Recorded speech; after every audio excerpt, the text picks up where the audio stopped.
Welcome, today in front of me Motorola Moto G31, and I'll show you how to add or remove home screen widgets on this device.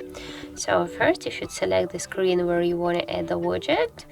In my case that will be the new one to show you how to do that, to get it, to have a lot more space. And now just hold for a while your screen and you'll see the widgets icon top there. And just here, yes, you can see we got all our available widgets that we can add on our screen. For example, we can go with the analog clock, just hold it for a while and drag it to the section here where you want to add the widget. You can change the size of your widget by this way, make it smaller or bigger, as can you see.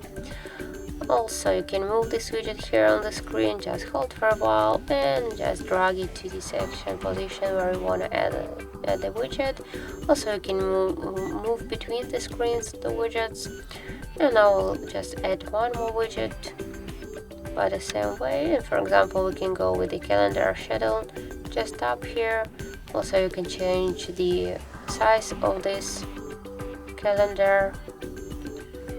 And if you want to just remove the widget, hold for a while and drag it here up to the remove icon. And as you can see, we just hear the item removed message. So that's how it looks. If you found this video helpful, remember to leave a like, comment and subscribe our channel.